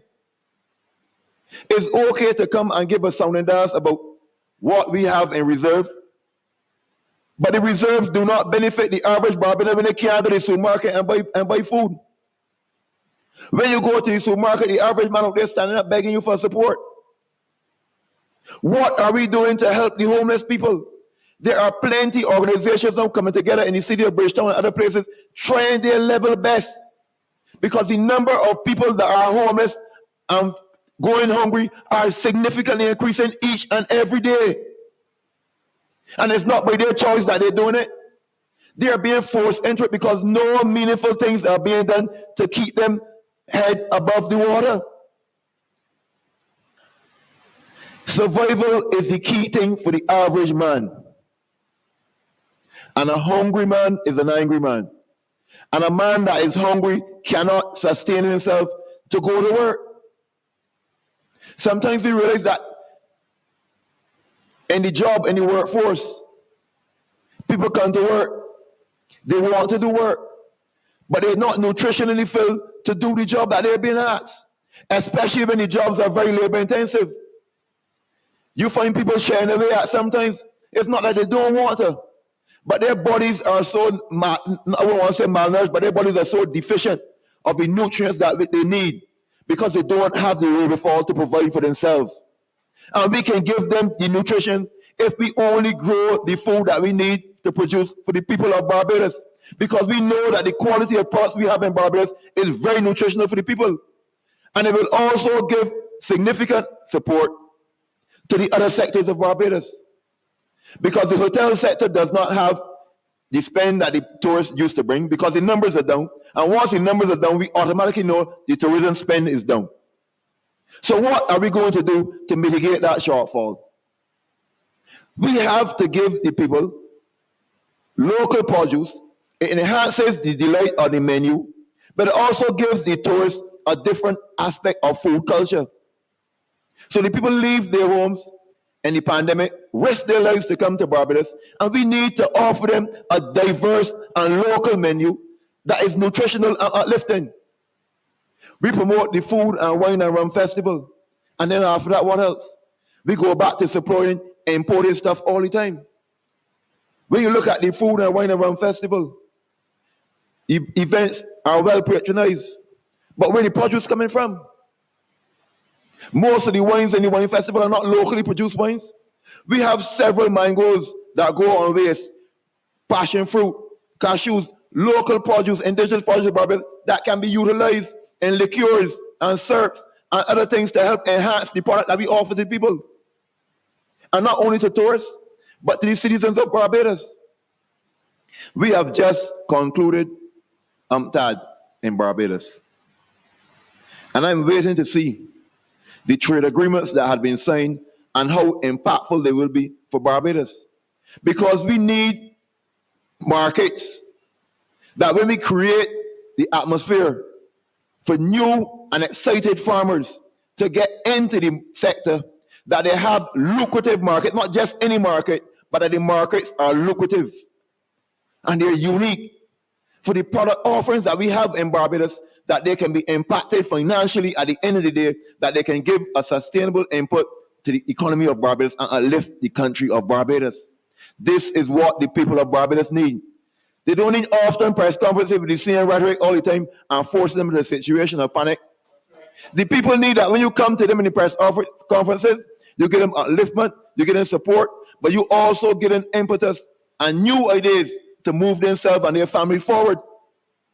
Because at the end of the day, we are in 2021. We have been going through the pandemic since March 2020. And from the outset and the onlookers, it doesn't seem like COVID is going to go away within the next year to 2 years. The big players in the tourism industry and the airlines are practicing and making their way for a rebound in 2023 and 24. We cannot wait until 2023 and 24 for tourism to get back to what we call pre-pandemic level. We have to start doing something in other sectors to bring the people of Barbados out of the mire that they're in, to help lift them up by the bootstraps and bring them along. The people don't only want a hand up, they want a hand out. They want situations that when they say, look, I am in this particular predicament. All I need from you is X, Y, and Z, and the rest I can do on my own. A similar situation can happen with some of those people who have lost their houses through the freak storm and Hurricane Elsa. Because there are many what we call storm carpenters and artisans within each and every community across Barbados who is willing and able to help those persons who are fall victim to these disasters. But all these people need in some situations is that you give them a little material. They don't want everything done by the government, because the people understand that governments go through hardship. And they understand that the money that the government would like, they don't have all. But the people feel the same way. If the government is struggling with finances, what you think the average person is struggling with? There's no average person in Barbados that can have the same amount of money as the government. But what the government can do is create a symbiotic relationship where they can supply one thing to the people, which is the materials, and the people provide the labor. And the people that will provide the labor are community-based persons who will then receive a little stipend or whatever the person can offer. But at the end of the day, those same persons who are suffering and displaced will feel secure because they will have a roof over their head. And they don't have to wait for the prepackaged houses coming from China. Because those Chinese houses, whether they come this year, as I heard, they might come in December or come next year, the people of Barbados need support and need coverage now. What will happen to those displaced families if some of those same people get impacted by another system that's coming in the near future? Because we are in the hurricane season until the end of November. And the people need relief now. I say to a few friends, when this situation happened, it was the ideal time for me to take down some unemployment in Barbados. The same way how the government took a number of UWI students to go out there and receive data to bring back to the government on what was happening in the pandemic, I felt in mind that the government of the day, being forward-thinking and caring for the people of Barbados who know of the unemployment situation and the dire need that people is going through, would have gone to a place like the Willie Gymnasium, utilize the same resources of the university students in collaboration with the workers from the National Housing Corporation, the UDC, and the RDC, held a mega job fair, utilizing at least 25 to 50 students in the morning session, along with the workers of the organizations, and at least 25 to 50 in the afternoon, because we don't want them to get burned out. In the morning half, you can start at 8 o'clock and go to midday, and in the evening half, you can start from 1 o'clock and go to 4. But you have at least 25 persons at different locations around the Willie Gymnasium. You send out notice between Sunday to Wednesday that you're going to start this job fair on the Wednesday at 8 o'clock in the morning. You want artisans of all nature, whether you get plumbers, electricians, laborers, carpenters, tailors, whatever. Those people come to the gymnasium, bring the requisite information, and you give them 6 months contracts. Formally, these people will have a means of income, and you will see that the housing stock of Barbados will be vastly improved in short order, because these artisans of Barbados know what they're doing. A lot of men who you see are unemployed in Barbados as artisans have citizen guilds from the Polytechnic. But they just can't find the opportunity now, because the tourism sector is down. The construction is down, because we know of a lot of capital works projects that were promised are not coming off the ground. And the market is saturated because at this point in time, not much is happening. This was a perfect opportunity to get those people that are not working on board and give them a meaningful something to do within the next 6 months. Christmas and Independence is short around the corner. And these people will feel a sense of pride and purpose, knowing that they can put food on their tables at Christmas time to satisfy their feeding their needy families. But no, we have turned to $49 to $54 million, whatever it costs, to go to China to build up the Chinese economy. And while we are keeping the people of Barbados and the economy of Barbados suppressed because we're not looking at ways to get the people employed. And we missed the bus on that. There's several other areas that we missed the bus on, especially in agriculture. Because we can give people the same way, some mini contracts. We have the land for landless. We can bring a new program where we provide incentives to the people. And when you give people land, don't just give them any piece of land, but you give them land where they can get the adequate supply of water.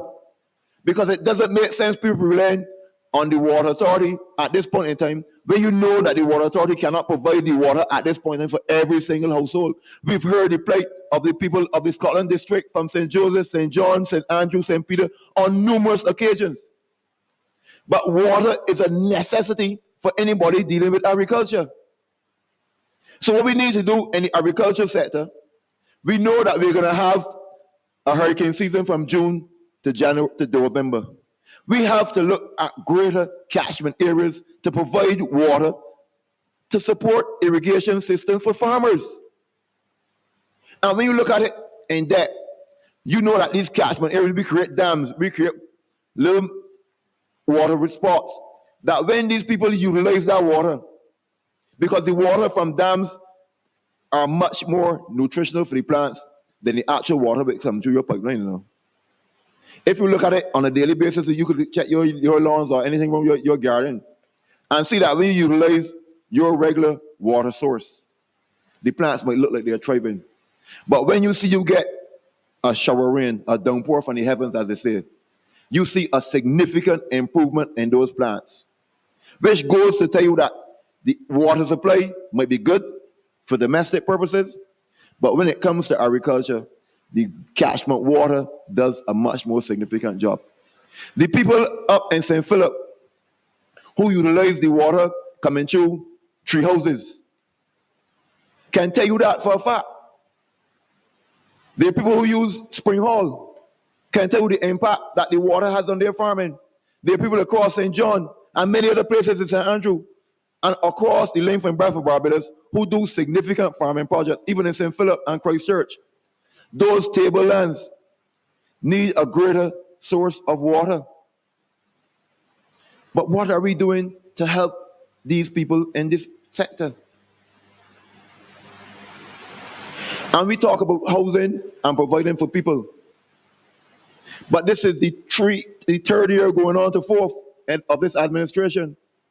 And we have not seen any significant housing project to bring relief to the long list of people who have applied at the National Housing Corporation. And I heard somebody ask a question recently on how housing is going to be allocated in the National Housing Corporation. Because it seems to some that if you're not politically affiliated, and not only at the National Housing Corporation, but people have been saying it in the repair and upgrade program for the people who will be suffering from the last two situations that we've had in terms of Hurricane Elsa and the freak storm. Because some people are getting relief, and it seems like some people are getting left behind because they're not politically affiliated. People are voicing their concerns in the public domain. They might not have the forum electronically to get out there in the media, but when you meet them on a one-on-one, they're expressing their views because the people are dissatisfied.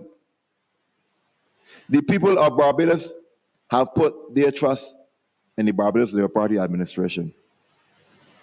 And there's the old adage that to whom much is given, much is expected.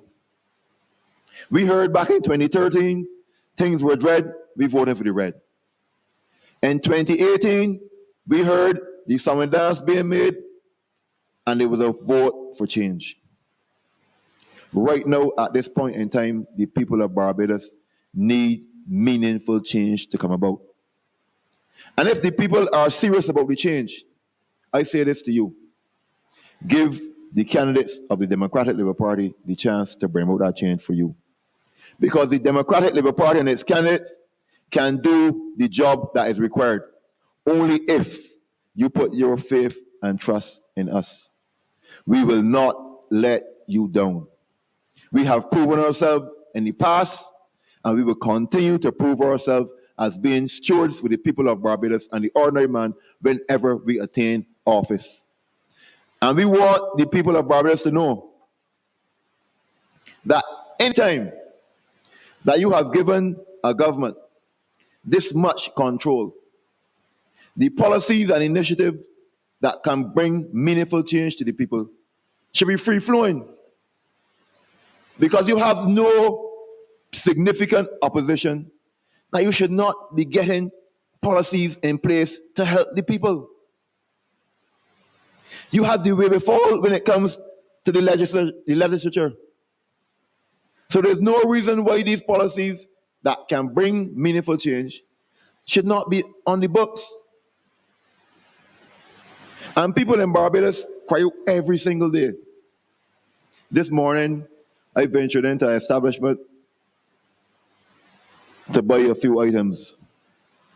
And before I could get out of the car park to enter the establishment, you could hear the rumblings and the grumblings of disgruntled people. 4 men gathered in a corner were talking about, you believe that this is the same woman that was opposition leader and taught the whole thing? But I said to a gentleman, the only thing that is stopping you from getting relief and others like you from getting relief is when the opportunity comes to select the candidates, choose those of the Democratic Labour Party as opposed to those who you have now. Because it doesn't make no sense that you are being vocal and critical in small spaces, but when you have the prime opportunity to do something about it, you negate your responsibility. I say this to you. The choice and the power is within you and only you to do something about it. And that something is to choose the Democratic Labour Party to be the next elected administration in Barbados. My comrades earlier touched on several issues impacting the economy. I cast my mind back to 2014. In 2014, the then administration was paying in excess of $120 per barrel of oil at that point in time. We are having the highest gas prices that we have ever had in the history of Barbados at this point in time. And what makes it even worse is that the cost of fuel on the international market is half the cost of what that administration was paying at that point in time. So you can understand if you were paying $140 per barrel back in 2014, and you did not have this significant gas price that you're having now, and you're paying half the cost. Well, common sense would only tell you that if you get that other half put on, what we begin paying. Right now we're at $398, $394, having around that area for the longest time. You can imagine if we get that other $70 put on. And the thing is that other countries within the region who are importing oil are paying significantly less than Barbados. In the last administration, a 2% cess was placed on the fuel. The then minister felt that it was feasible to help bring the oil company then from the critical stage that it was at to a stage where it could survive on its own. I did not hear in the budget back in June 2018. I have not heard it in a ministerial statement. I have not heard it in a policy statement. But it was criticized then. But I have not heard it being removed yet. And on top of it being removed, I have not seen any major person who might be a pundit, an analyst, whatever your political or economic, said anything about the removal of cess on the fuel yet. And on top of that, the same cess, we are now having a 40 cents per liter. So we are taxing on tax on people that are overtaxed. We were told, and heavy weather was made of it, of the NSRL, and how the NSRL is burdening the people of Barbados. Let me say this about the NSRL. The NSRL was not on every single item. The NSRL was limited to certain items that were being imported that the government of the day felt could be made or done in Barbados. So it was a way of earning direct revenue at the source because it was applied at source. Because the government then was not getting the taxes that were supposed to be coming in terms of VAT and other taxes that were placed. So it was a measure put in place to receive direct taxes to help relieve the struggling economy at that point in time.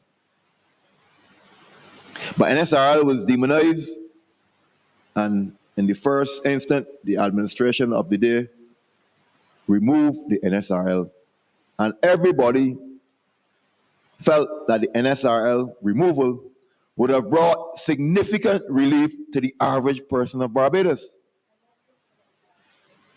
Since the removal of NSRL in Barbados,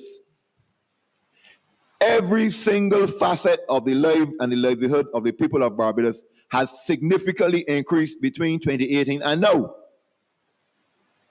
And I dare anybody to come and tell me what significant benefit has been derived of the removal of the NSRL. Because the average person in Barbados do not benefit from the removal. Because the price of commodities in the supermarket has gone up astronomically. Water bills gone up again. Light bills increase. Even your utilities in terms of networks, the prices have increased. The average things that the ordinary man in Barbados utilize, the price has increased significantly. And there's no NSRL to be the burden on the people anymore. But the government of the day felt it necessary to use the NSRL, jeer up the unions, and march the people of Barbados down to Bridgetown in the midday sun as a means to an end for them to obtain office to remove the government at that time. The people of Barbados bought it.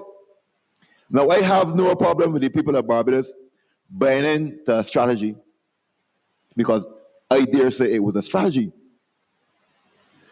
But whether it was well thought out or not, the reality is that the impact of the NSRL to the benefit of the people of Barbados was significant to helping the government of the day back then.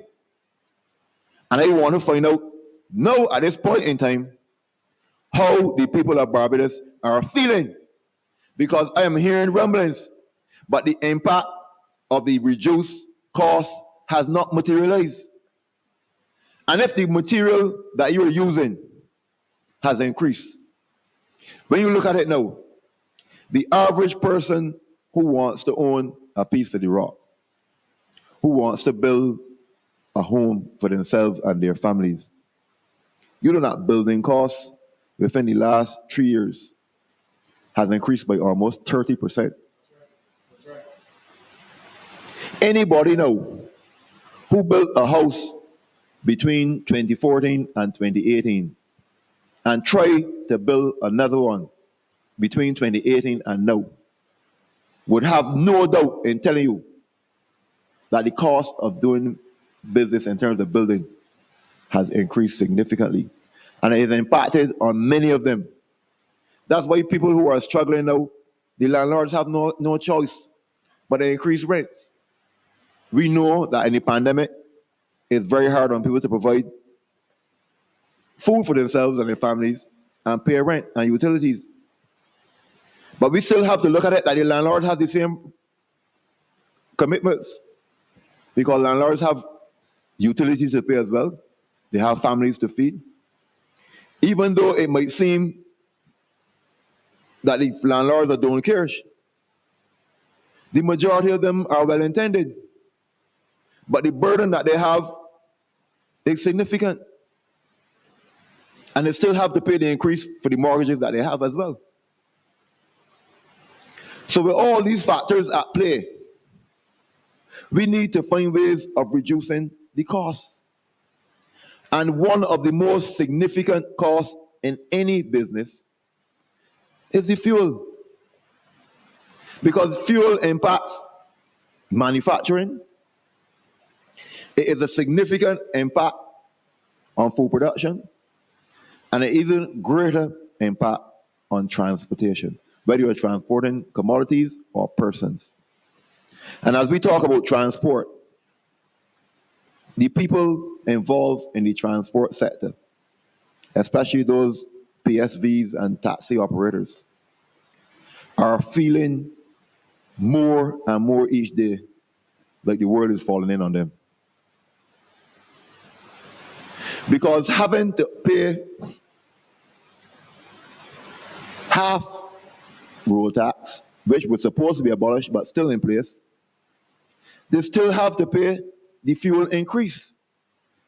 And they still have to operate at reduced capacity. Now, a man's struggling when things are doing good to get a vibrant amount of passengers that can take him through the week or the month or whatever he's operating on. Given the situation, reduce capacity. Reduce capacity alone means you're getting less intake. But the distance you have to travel with the passengers have not reduced. You still have to use the same amount of fuel to travel the distance that you're traveling.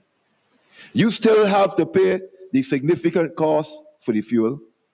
You still have to pay to get parts to do the major repairs that you need. You still have to pay even the increase in insurance to keep your vehicle on the road. And you still have to pay the same road tax. So the impact on these people have been significantly increased. But nothing is being done to alleviate the pressure that is on these people. What can be done to help these people? You hear about costs, insurance, and freight when it comes to the imported fuel. The contract has been gone from Petrotrin in Trinidad to Petrojam in Jamaica. The cost increase in fuel can be brought down by the mere fact that the taxes being put on by the government and not the distributors of the fuel is what is driving up the cost of fuel on the average person and the people in the business sector.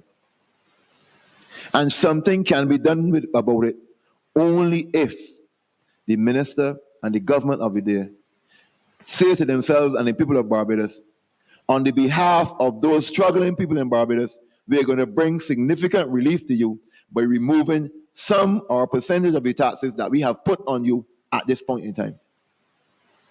That's all it takes. You can say within yourself, you're going to do it for 18 months, you're going to do it for a year, but start somewhere. The longest journey starts with one step. The food price is strategized, cannot be continued at this point in time. The people cannot bear any more.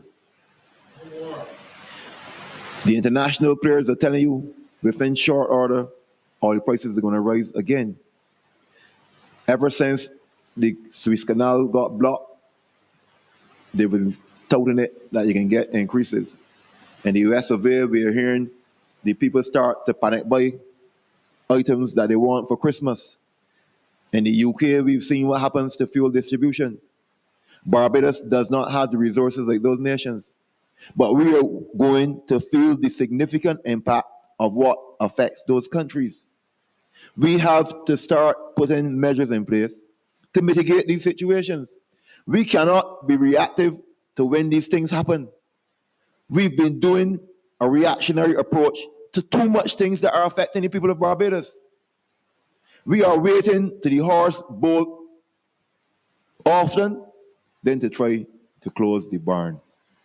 I say to the government of the day, get ahead of the game, do the necessary things that are meaningful to the people of Barbados, and bring needed relief to each and every sector and household in Barbados. Do not lament of COVID, because COVID is not going anywhere.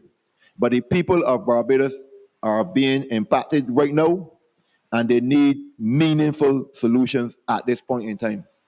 They do not need the rhetoric and the constant press conference and bombarding them at this point in time. The people already know of the situation with COVID.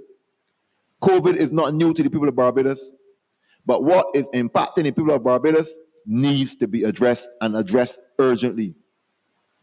And I dare say this to you, in every aspect of people's lives, whether you're an ordinary man, middle class, or rich, we all need simple things to survive. And food is the staff of life. And when a man cannot afford to feed himself, he cannot afford to do the things that are necessary. We often hear the wealth of a nation is the health of a nation. And a person's health comes through significant nutrition being put into their bodies to continue to do the things that are necessary. I want to thank each and everyone for listening to us this evening.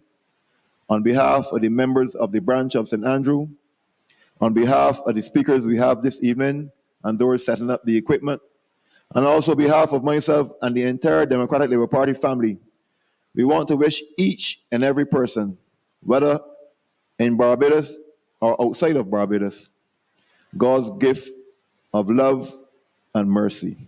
And may his enduring presence be felt in your lives at this difficult time we are going through. We ask that you continue to pray for yourselves and your family, but also remember us in the Democratic Labour Party, because we need your support. We will fight for you. We will stand in the breach on your behalf. Just give us the necessary chance to prove ourselves to you, the people of Barbados. And the Democratic Labour Party can bring about meaningful change through meaningful solutions and policy initiatives to benefit each and every Barbadian. Whether you are poor, whether you are middle income, or whether you are rich, we will work on the behalf of every citizen of Barbados to do the best that is necessary for the people of Barbados. Thank you. May God bless you all and continue to enjoy your evening. Thank you very much, Comrade Oldwin Skeete.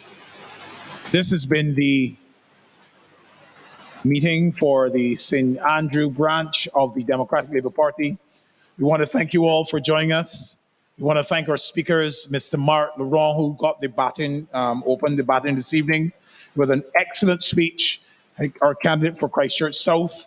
We want to thank our speaker, Mr. Kemar Stuart, our candidate for the city, who delivered a very power-packed presentation regarding the state of the economy of Barbados, and to give us a lot of critical thoughts and thinking. And finally, we want to thank the man, Oldwin Skeete, the representative for St. Andrew, who delivered and called and beseeched us to make sure that we focus on things important: health, food, and focus on Barbadians and what is happening with them. My name is Paul Gibson, the representative for St. James Central. I was the chair for this evening, and I thank you for joining us, and we look forward to next week's meeting in St. Lucie. God bless you. Thank you. Good night.